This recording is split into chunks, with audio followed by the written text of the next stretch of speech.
கமலுக்கு ஒரு 2 சீட்டு கொடுத்துருக்கலாம் டார்ச் லைட்டில். முதலமைச்சர் மு க ஸ்டாலின் அவர்கள் ஒரு பெரிய தலைவர், சந்தேகம் இல்லை. பட் இந்த எலெக்ஷனில் ரொம்ப வருத்தப்பட வேண்டிய ஒரு விஷயம், அவர் இன்னும் பெருந்தன்மையாக இருந்திருக்கலாம்.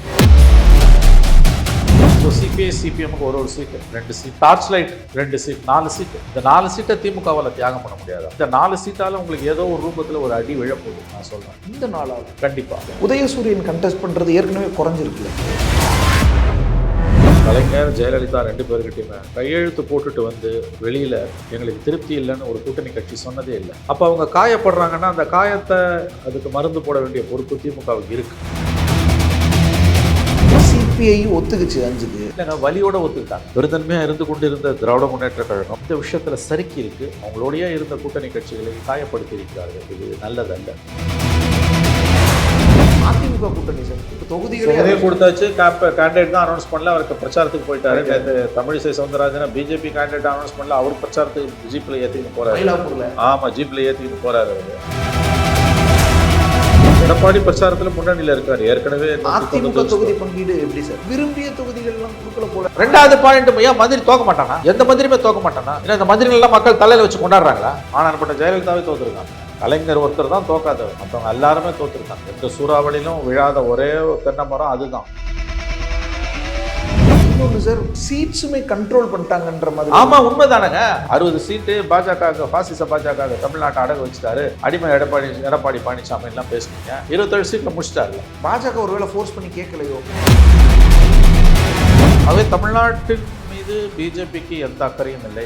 திமுக ஜெயிச்சா ஜெயிச்சுட்டு போட்டோம், எனக்கு கவலை இல்லை. எப்படி என்ன பண்ணாலும் ஜெயிக்க மாட்டோம், எதுக்கு போய் கண்டுக்கிட்டு அதுக்கு நம்ம வெஸ்ட் பெங்காலே ஃபோக்கஸ் பண்ணுவோன்ற எண்ணமா இருக்கு. அது மட்டும் இல்லை, இங்கே ஏடிஎம்கே தோக்கணும்னு அவங்க விரும்புகிறாங்க. இந்த எலெக்ஷனில் திமுக ஜெயிக்கணும், ஏடிஎம்கே தோக்கணும், ஏடிஎம்கே தோற்று நாசமாக போகணும். அந்த ஸ்பேஸை வந்து பிஜேபி பிடிக்கணும். தமிழ்நாட்டில் டிஎம்கே வர்சஸ் பிஜேபின்னு வரணும் தான் அவங்க விரும்புகிறாங்க.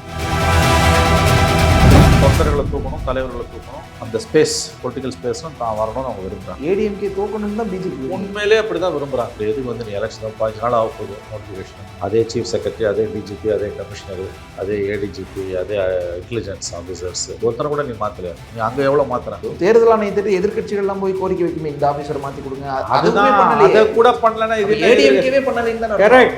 அப்போ ஏடிஎம்கேவே திமுக ஜெயிக்கட்டும்னு பார்த்தா அதுதாங்க பாயிண்ட்டு. எலெக்ஷன் மீட்டிங்கில் அதை எடப்பாடி பேசணுமா இல்லையா? கேட்டால் இவங்க மார்க்கில் இவங்க ஒருதலை பட்ச அதிகாரிகள் இவங்களை மாற்றுங்கன்னு எடப்பாடி ஒரு ப்ரெஸ் மீட்லேயே எடப்பாடி சொல்லலைன்னா அப்போ எடப்பாடி இதை ஒத்துக்கிறாரு. இதுதான் திமுக ஜெயிக்கணுன்ற அந்த ஒரு வெறி இன்னைக்கு திமுக காரணம் இருக்கு, ஏடிஎம் காரணம் இல்லை. சம்மர் வந்தாச்சு.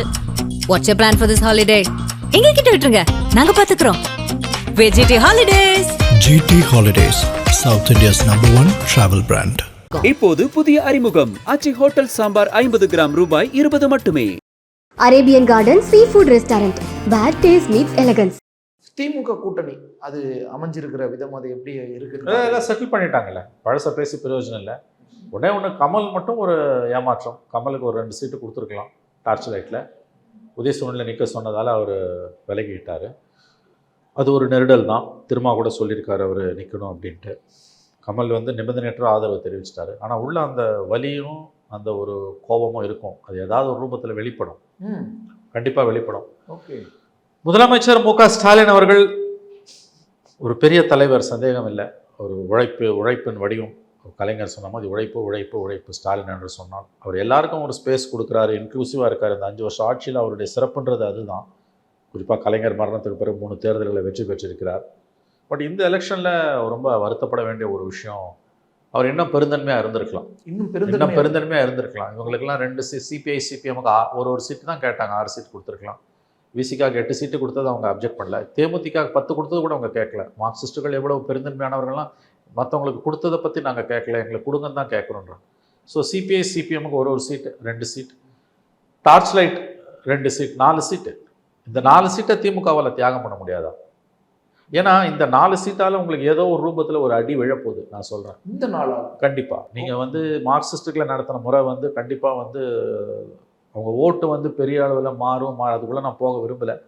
ஆனால் ஏதாவது ஒரு ரூபத்தில் இவங்களுக்கு வந்து ஆல்ரெடி வந்து தொழிற்சங்கங்கள், தொழிலாளர்கள் திமுக அரசுக்கு எதிராக நிற்கிறார்கள் மிகப்பெரிய அளவில். கடந்த 5 ஆண்டுகளில் இவர்களுடைய அடக்குமுறையால் கமலுக்கு வந்து வாக்கு சதவீதம் 6%, 4%லாம் நீங்கள் சொன்னீங்கன்னா கூட அவர் 2 சீட்டு தான் அவர் கேட்டார்.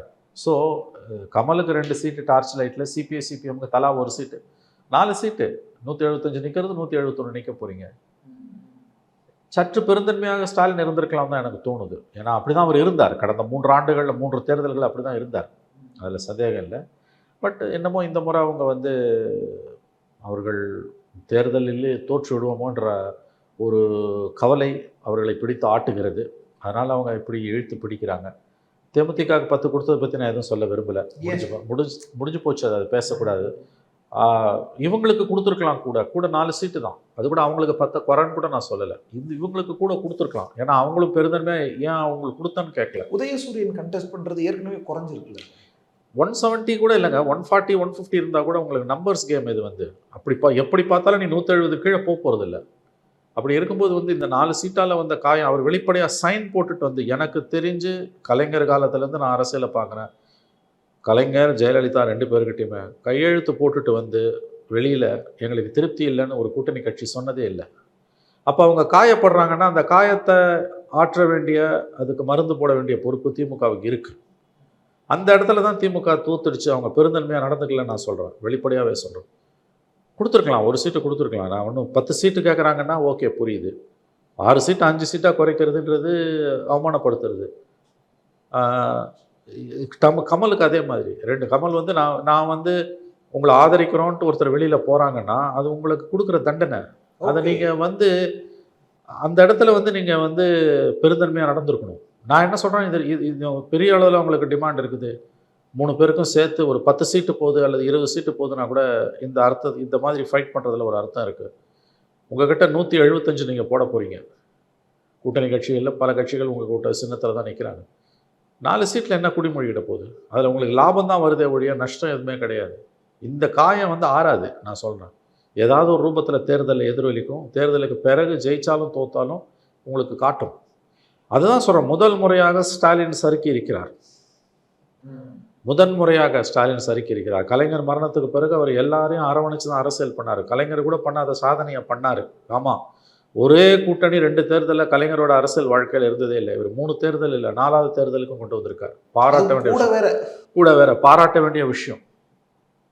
பாராட்ட வேண்டிய விஷயம். ஆனால் இந்த இடத்துல அவர் ஒரு 4 சீட்டில் சறுக்கி இருக்கிறார். இல்லை சார், ஓபிஎஸ் வந்துட்டார், வைத்திலிங்கம் வந்துட்டார், மனோஜ் பாண்டியன், அவங்க எல்லாம் திமுகங்க. ஏங்க லாஜிக் இல்லாமல் பேசாது. இல்லை உள்ள வந்திருக்காங்க, எல்லாரும் இன்க்ளூசிவாக தானே. ஏனுங்க, அதெல்லாம் இன்க்ளூசிவ்னஸ் கிடையாது. அது உங்கள் கட்சிக்காக நீங்கள் மேற்கொள்கிற நடவடிக்கை. அது சுயநலன் கூட சொல்லலாம், தப்பு இல்லை. அந்த சுயநலம், political selfishness is an acceptable fact in life, political life. அதெல்லாம் உதயசூரன் சின்னத்தில் நிற்கிறாங்க. அதில் நீங்கள் தியாகம் ஒன்றுமே பண்ணலை. தேமுதிகவும் வந்துருக்கு. அதை தாங்க சொல்ல வரேன். நீங்கள் 4 சீட்டுக்கு என்ன ஆகிட போகுது? குடிமொழிக்கிட போகுது. 175க்கும் 171க்கும் என்ன வித்தியாசம்? சரி, மாறா இதுக்கு ஒரு விலை கொடுக்க போகிறீங்கல்ல. அவர் சொல்கிறாருல்ல, அதுவும் கூட்டணின்னும் பொழுது அவங்க வந்து தோல்வியோ வெற்றியோ உங்கள் கூடிய நிற்கிறவங்க கம்யூனிஸ்ட்டுகள். இன்றைக்கி அதிமுக வெற்றி பெறக்கூடிய ஒரு கட்டத்தில் இருக்குன்னு வச்சுக்கோங்க. ஒரு உதாரணத்துக்கு சொல்கிறேன், விஜய் அந்த பக்கம் போயிட்டார், ஒரு வலுவான கூட்டணி, எல்லாருக்கும் தெரியுது ஏடிஎம்கே தான் ஜெயிக்க போகுதுன்னு. அந்த கட்டத்தில் கூட இந்த 2 கம்யூனிஸ்ட்டுகளும் விசிகாவும் உங்களை விட்டு போக மாட்டாங்க. தோக்கிறது ஜெயிக்கிறது அளவுகோல் கிடையாது உங்களுக்கு. அவங்கள ஏன் இப்படி காயப்படுத்துறீங்க? அவர் சொல்கிறார்ல, எங்களுக்கு திருப்தி இல்லைன்றது வலியும் வேதனையுமான வார்த்தை. அது ஒரு சீட்டு தானே. அந்த இடத்துல தான் ஸ்டாலின் சறுக்கிட்டாருன்னு நான் சொல்கிறேன். இன்னமும் சற்று பெருந்தன்மையாக ஸ்டாலின் இருந்திருக்கலாம். சிபிஐ ஒத்துக்குச்சு 5க்கு. இல்லைங்க, வலியோட ஒத்துக்கிட்டாங்க, வேற வழி இல்லை. அவங்க இவர் வெளிப்படுத்திட்டாரு சண்முகம், அவங்க வெளிப்படுத்தலை. 2 பேருக்கும் 2 தோழர்களுக்கும் உள்ள அந்த வருத்தம் இருக்குது, பெரிய அளவில் இருக்குது. அதே மாதிரி கமலுக்கு, நான் வந்து உங்களை ஆதரிக்கிறேன், போட்டி போடலன்னு ஒருத்தர் சொல்கிறாருன்னா அது உங்களுக்கு கொடுக்குற தண்டனை. நீங்கள் உடனே இறங்கி வந்து வாங்கன்னு கூப்பிடணும். நீ எனக்கு ஒன்றுமே செய்ய வேணாம், நான் உன்னை ஆதரிக்கிறேன்னு ஒருத்தர் சொல்கிறான்னா ஓகே, சந்தோஷமாக நான் ஏற்றுக்கிறேன்னா அது சரியான அணுகுமுறை இல்லை. இன்னொன்று, மக்கள் நீதி மையம் கொடுக்க மாட்டேன்னு சொல்லி அவங்க தானே. இல்லைங்க, உதயசூரியனில் நின்றுருந்தாங்க பிரச்சனை. அது எப்படிங்க ஒத்துப்பாங்க? இந்த பெரிய கட்சிகள் சிறிய கட்சிகளை தங்கள் சிம்பலில் நிற்க சொல்கிறதே அராஜகம். யார் பண்ணாலும், திமுக, அண்ணா திமுக, பிஜேபி, யார் பண்ணாலும், காங்கிரஸ், அது சரியான அணுகுமுறை அல்ல. அப்போ எதுக்கு அவன் தனி கட்சி நடத்துகிறான்? இதை முதல்ல சட்ட ரீதியாகவே, அரசியலமைப்பு சாசன ரீதியாகவே இதுக்கு தடை விதிக்கப்பட வேண்டும். நீ திமுகவில் மெம்பர்ஷிப் ஆகி அதுக்கு பிறகு தான் அங்கே கேண்டிடேட் இது போட முடியும், நாமினேஷன் போட முடியும். அப்போ மெம்பர்ஷிப் ஆகும்போதே உன் கட்சி போயிடுதில்லை உன்னை விட்டு. அப்புறம் நீ மதிமுகன்னு சொல்லிட்டு திமுக சிம்பல் எப்படி நிற்கிற? இது வந்து ஒரு ஏற்றுக்கொள்ள முடியாத ஒரு அவலம். It's a tragedy. சிஸ்டத்தில் இருக்குது, அதை நான் ஒத்துக்கிறேன். பல கட்சிகள் அதை பண்ணுது. பிஜேபி பெரிய அளவில் தேசம் முழுவதும் பண்ணுது. நான் சொல்கிறது இங்கே இருக்கிறத சொல்கிறேன். நம்ம மாநிலன்றதுனால பெருந்தன்மையாக இருந்து கொண்டு இருந்த திராவிட முன்னேற்றக் கழகம் இந்த விஷயத்தில் சறுக்கி இருக்குது. அவர்கள் கூட்டணி கட்சிகளை, அவங்களோடையே இருந்த கூட்டணி கட்சிகளை காயப்படுத்தியிருக்கிறார்கள். இது நல்லதல்ல. எஸ்டிபிஐ, முக்குளத்தூர் புலிப்படை, இந்த மாதிரியான நிறைய அவங்கெல்லாம் விரும்பி போயிடறாங்க. அவனை நான் சொல்ல, நான் என்ன சொல்றேன், விரும்பி இல்லைங்க, விரும்பி போறவனா செம்பில் நிற்கிறானா அவனை கொடுத்துக்கோ. நீ வேணான்னு சொல்றான்னா சாய்ஸ் கூட அவனுக்கு. அவர்களுடைய வருகை எந்த அளவுக்கு உபயோகப்பூர்வம்? கண்டிப்பாக உபயோகமாக தான் இருக்கும், அதில் சந்தேகம் இல்லை. நம்பர்ஸ் கேமில் அவங்களுக்கு இது ப்ளஸ் தான். ஓகே, 1% 1% 1/4% 3/4%, அதுவும் முஸ்லீம் ஓட்ஸ் வந்து கன்சால்டேட் ஆகிடுச்சு. பெரிய அளவில் கன்சால்டேட் ஆகிருக்கு. இதுவரை இல்லாத அளவுக்கு திராவிட முன்னேற்ற கழகத்துக்கு முஸ்லீம் ஓட்ஸ் போயிருக்குது.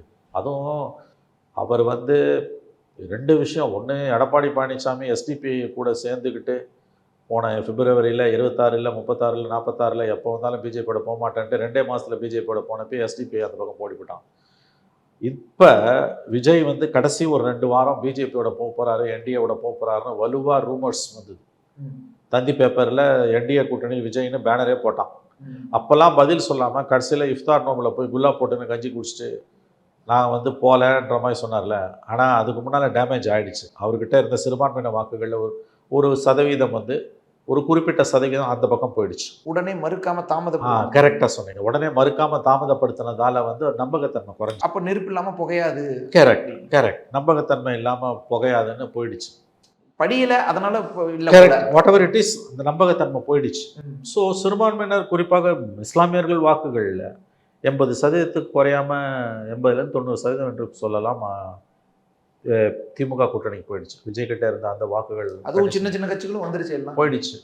ஸோ இதெல்லாம் நீங்கள் சொன்ன மாதிரி முக்குளத்தோர், எஸ்டிபிஐ, அவங்க XYZ எல்லாம் 1/2%, 1/4%, கீழே அது திமுகவுக்கு லாபம் தான். அதில் மாற்று கருத்துக்கள். தேமுதிகவோட வருகை என்ன மாதிரி காம்பன்சேஷன்? என்னால் அது பெருசாக ஒன்றும் இது பண்ண முடியலைங்க. அவங்களுக்கு ஒன்றும் பெரிய அளவில் வாக்கு சதவீதம் கிடையாது. லாஸ்ட் டைம் அவங்களுக்கு 0.4% தான். பட் ஸ்டாலின் நம்புறாரு. அவர் ஏதோ ஒரு தொகுதிக்கு சில ஆயிரங்கள் இருக்குன்னு நம்புகிறார், தகவல் சொல்கிறாங்க. எனவே இதை பேசி பிரயோஜனம் இல்லைங்க. இப்போ முடிஞ்சு போச்சு, அடுத்த ஸ்டேஜுக்கு போகணும். அதெல்லாம் கடந்து போயிடுச்சு. அதிமுக கூட்டணி சார், கூட்டணி உறுதி ஆயிடுச்சு. அதோட சேர்த்து தொகுதிகளே கொடுத்தாச்சு. கேண்டிடேட் தான் அனௌன்ஸ் பண்ணல, அவருக்கு பிரச்சாரத்துக்கு போயிட்டாரு. நேற்று Tamilisai Soundararajan BJP candidate announce பண்ணல, அவர் பிரச்சாரத்துக்கு ஜீப்பில் ஏற்றிக்கின்னு போறாரு. மயிலாப்பூர்ல ஆமாம், ஜீப்பில் ஏற்றிக்கின்னு போறாரு அவரு. ஸோ அவங்க இப்போ நான் மற்றவங்களோட முன்னால் இருக்கணும்ட்டு போய்கிட்டே இருக்காரு அவர். ஸ்டாலின் பிரச்சாரத்துக்கு வரும்போது தான் தெரியும் அவருக்கு என்ன ரெஸ்பான்ஸ் இருக்குது அப்படின்ட்டு. எடப்பாடி பிரச்சாரத்தில் முன்னணியில் இருக்கார். ஏற்கனவே 195 பங்கீடு எப்படி சார் அதை ஒத்துக்கிட்டாங்க. யாருக்குமே வந்து ஒரு விதமான வெளிப்படையாக மன வருத்தத்தை யாருமே சொல்லலை. மன வருத்தம் இருக்கு இல்லை, ஒருத்தருக்கும் ஒன்றும் மன வருத்தம் இல்லை. தொகுதிகளும் வந்து பார்த்தீங்கன்னா மந்திரிங்க நிற்கிற தொகுதியெல்லாம் இவங்களுக்கு கூட்டணிக்கு ஒதுக்கிட்டாருன்றாங்க. அப்படி பார்த்தா மந்திரிகள்லாம் என்ன ஜெயிச்சிருவாங்கன்னு நம்மளே முடிவு பண்ணிட்டோமா? ஏன் மந்திரினா தோக்கக்கூடாதா? மந்திரிங்க தோத்ததே இல்லையா? கூட்டணி தோக்கடிக்க கூடாதா? இல்லை, நான் சொல்கிறேன், மந்திரிங்க தொகுதியை வந்து கூட்டணிக்கு கொடுக்குறாங்க அப்படின்னா வந்து பலவீனமானா அப்போ மந்திரிங்க என்ன தோக்கடிக்க முடியாத சக்தியா? மார்க்கண்டேயர்கள் அவங்க என்றும் 16 ஆகுங்களா? அதே மாதிரி என்றுமே மந்திரி தானே அவங்க. 21 ஏன் காலம் பூரா இவங்கெல்லாம் மந்திரியாக இருப்பாங்களா? ஒரு மந்திரி தோக்க மாட்டாரா? 21 சார் திமுக சொல்லி நாங்கள் எல்லா மந்திரிகளுக்கு எதிராக எங்கள் உதயசூரியன் தான் நிற்கும்னு சொன்னாங்க. ஒரு 1-2 தொகுதி தவிர மற்ற. சரிங்க, அது ஒரு ஸ்ட்ராட்டஜிங்க. அது ஒரு ஸ்ட்ராட்டஜி, இது ஒரு ஸ்ட்ராட்டஜி. எல்லா நேரத்துலையும் எல்லாரும் ஒரே காலகட்டமாக இருக்க முடியாது இல்லையா? இல்லை இருக்க. இன்னொரு பொருள் என்னென்னா, நேற்று தொலைக்காட்சி வாதத்தில் நம்முடைய நண்பர் பெருமாள் மணி தான் இந்த பாயிண்ட்டை சொன்னார். கூட்டணி கட்சிகளுக்கெல்லாம் திமுக மந்திரிங்க நிற்கிற தொகுதியை கொடுக்குறீங்க அப்படின்னா பலிகடான்னு சொல்லும்போது அவர் சொன்னால், ஆமாம், இது எந்த விதத்தில் நியாயம்? இது வந்து பலிகடான்னு திமுக மந்திரிங்கன்னா தோக்கவே மாட்டாங்களா? அவங்க எல்லாம் நிரந்தரமா? அவங்கெல்லாம் அப்படியே எல்லோரும் ஜெயிக்கிற மாதிரியான பர்செப்ஷனில் தானே நீங்கள் பேசுகிறீங்க. அது உண்மை. ஏன் மந்திரி தோக்கவே மாட்டாரா? மந்திரிங்க தோத்ததே இல்லையா? ஆனாற்பட்ட ஜெயலலிதாவே தோற்றுருக்காங்க இல்லையா? கலைஞர் ஒருத்தர் தான் தோக்காதவர், மற்றவங்க எல்லாருமே தோற்றுருக்காங்க. எந்த சூறாவளியிலும் விழாத ஒரே தென்னை மரம் அதுதான். மற்ற அத்தனை பேர், ராஜீவ்காந்தி படுகொலை எப்போ கூட வந்து அவர் கலைஞர் ஜெயிச்சார், மற்றவங்க அத்தனை பேரும் தோத்தான். அதனால் இது வந்து உங்களுக்கு வந்து மந்திரிங்களுக்கு எதிராக வந்து கேண்டிடேட்டை இப்போ கூட்டணி கட்சியை போடுறான்றது அது பலிகடா அப்படின்னு நம்ம பார்க்குறோம். கிரவுண்டு என்னன்னு நமக்கு தெரியாது. கிரவுண்டு தெரியாது இல்லை நம்ம. ஓகே, 5 வருஷம் ஆண்டு விரும்பிய தொகுதிகள்லாம் கொடுக்கல போல. நான் என்ன சொல்கிறேன், இந்த மந்திரிங்க இந்த தொகுதியில் வந்து அமமுக பாஜக போடுறாங்க பலிகடா அப்படின்னா நம்ம பேசுகிறோம்ல. அவன் சொல்லலையே எதுவுமே. மற்றவங்க கூட்டணி கட்சி பேசாமல் நீ எதுக்கு முந்திரி கொட்ட மாதிரி போய் பேசுகிற? இல்லையா? அர்த்தமே தெரியும். அவன் ஒருத்தனுமே வாய் திறக்கல, நீ என்ன ப்ராக்சி? உன்னை கேட்டாங்களா யாராவது? உனக்கு என்ன ஆவலாக்குற? ரெண்டாவது பாயிண்ட், ஏன் மந்திரி தோக்க மாட்டானா? எந்த மந்திரியுமே தோக்க மாட்டானா? ஏன்னா இந்த மந்திரிகள் எல்லாம் மக்கள் தலையில வச்சு கொண்டாடுறாங்களா? இன்னொன்னு சார், சீட்ஸுமே கண்ட்ரோல் பண்ணிட்டாங்கன்ற மாதிரி. ஆமா, உண்மைதானங்க. 60 சீட்டு பாஜக, பாசிச பாஜக தமிழ்நாட்டை அடகு வச்சுட்டாரு, அடிமை எடப்பாடி பழனிசாமி எல்லாம் பேசுனீங்க. 27 சீட்ல முடிச்சிட்டாருல. பாஜக ஒருவேளை ஃபோர்ஸ் பண்ணி கேட்கலையோ? உடனே அப்படி போயிடுவீங்க. அந்த point இருக்கா இல்லையா? உடனே அப்படி அது போயிடுவீங்க. இருக்கா இல்லையா? அவர் 27 முடிச்சிட்டாரு அவங்க கதையை. அவன் பாஜக கேட்காம எப்படி இருப்பான்? விட்டா 234 கேட்பான் அவன். ஆமா, 27, 5 ஜி.கே. வாசன் தொகுதி, அப்புறம் இன்னும் சில கூட்டி கட்சிகள் எல்லாம் சேர்ந்து 35 சீட் வருது. 27 தான் அளவுகோல். சார், இந்த ஒரு பார்வை சார், நீங்களும் பேசியிருந்தீங்க, பாஜக தமிழ்நாட்டை பெருசா கவனிக்கல. உண்மைதான் சார். அவங்க ரேடார்ல தமிழ்நாடு இல்லை, அவங்க கவனம் பூரா வெஸ்ட் பெங்கால்ல இருக்கு. அவன் உண்மையிலே தமிழ்நாட்டை குறி வச்சுதானா இப்படிலாம் இருக்காது.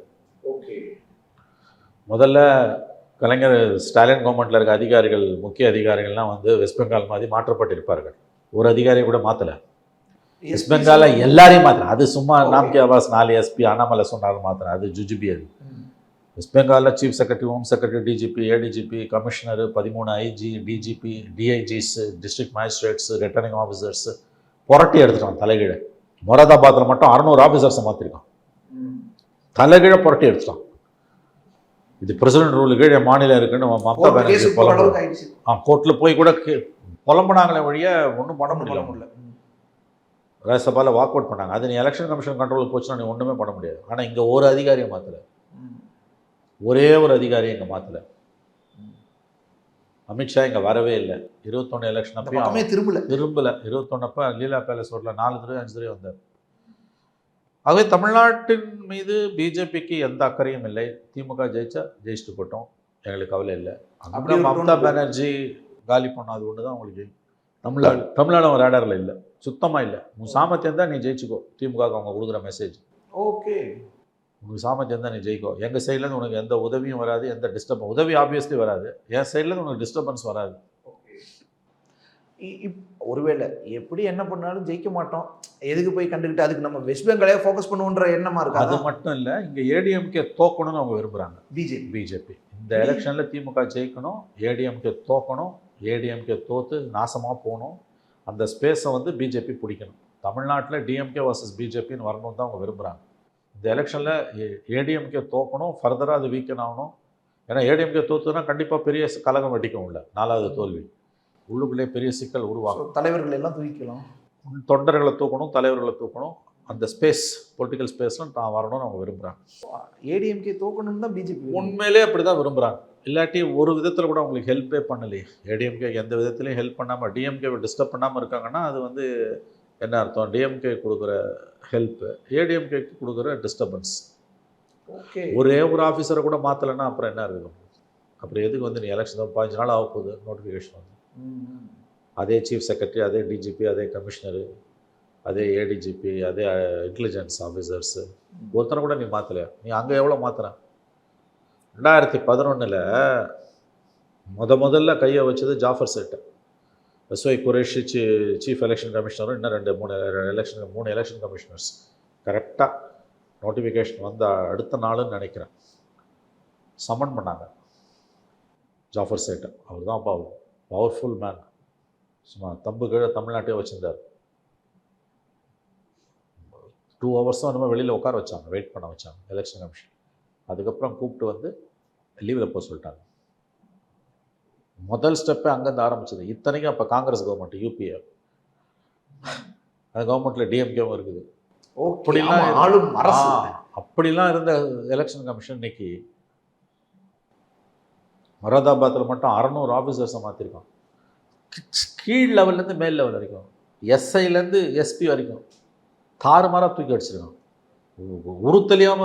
அதாவது உருவம் தெரியாமல் உருப்பொலைஞ்சு போயிருக்கு மேற்கு வங்க அரசு நிர்வாகம். இங்கே ஒருத்தரை கை வைக்கல. ஆகவே கிடைக்கக்கூடிய அறிகுறிகளை வைத்து பார்க்கும் பொழுது டெஃபினட்டாக அவங்களுக்கு வந்து திமுகவை டிஸ்டர்ப் பண்ணுன்ற எண்ணம் ஓரளவுக்கு, சிறிதளவு கூட கிடையாது. ஜெயிச்சா ஏடிஎம்கே நம்மளுது, ஜெயிச்சா ஆட்டோமேட்டிக்காக நம்ம கண்ட்ரோலுக்கு வந்துட போகுது. தோத்தா திமுகவோட ஒப்பந்தம் போட்டுக்கலாம். எப்படி ஜெயிச்சாலும் இது பிஜேபி கவர்மெண்ட்டு தான். சின்ன சின்ன வித்தியாசமாக இருக்கு. 26 யார் ஜெயிச்சாலும் அது கிட்டத்தட்ட பிஜேபி கவர்மெண்ட். இவங்களும் 21, 26 மாதிரி பிஜேபியோட போய் சண்டைலாம் போட மாட்டாங்க. பெரிய அளவில் காம்ப்ரமைஸ்லாம் பண்ணிப்பாங்க. தோத்துட்டாங்கன்னா அது ஏடிஎம்கே வந்துச்சுன்னா அவங்க கவர்மெண்ட்டு, வரலைன்னா ஓரளவு அவங்க கவர்மெண்ட், அவ்வளோ. சார் இன்னொரு பக்கம் இந்த மாதிரி தேர்தல் நோட்டிஃபிகேஷன் வந்ததும் தேர்தல் ஆணையத்திட்டு எதிர்க்கட்சிகள்லாம் போய் கோரிக்கை வைக்குமே, இந்த ஆஃபீஸரை மாற்றி கொடுங்க. அதுதான் அதை கூட பண்ணலன்னா இது ஏடிஎம்கேவே பண்ணலைன்னு தான் கரெக்ட். அப்போ ஏடிஎம்கேவே திமுக ஜெயிக்கட்டும்னு பார்க்கல. அதுதாங்க பாயிண்ட்டு. வழக்கமாக அவங்க போய் நிற்பான். ஏடிஎம்கே நிற்கல, பிஜேபி நிற்க வேண்டியதானே.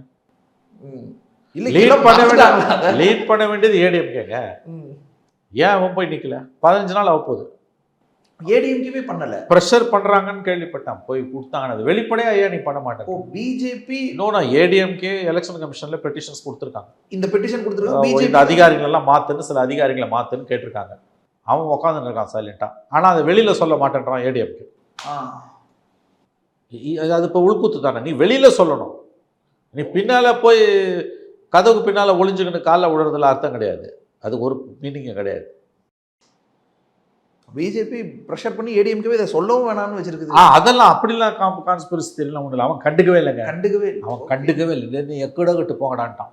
அப்போ தானாவது வேலை செய்யணும். இவன் வேலை செய்யணும்ல ஏடிஎம்கே. அதுவும் செய்ய மாட்டான். அவன் ஒன்றுமே செய்யலையா? இத்தனை அதிகாரியை மாற்று அப்படின்னு அதிகாரப்பூர்வமாக கேட்கணும். 10 நாளாக இவன் கேட்டு 10 நாளாக அவன் மாற்றலை ஆச்சுல. எலெக்ஷன் மீட்டிங்கில் அதை எடப்பாடி பேசணுமா இல்லையா? நான் கேட்டேன், இவங்க மாற்றல, இவங்க ஒருதலை பட்ச அதிகாரிகள், இவங்களை மாற்றுங்கன்னு எடப்பாடி ஒரு பிரஸ் மீட்லயே எடப்பாடி சொல்லலைன்னா அப்ப எடப்பாடி இதை ஒத்துக்கிறாரு.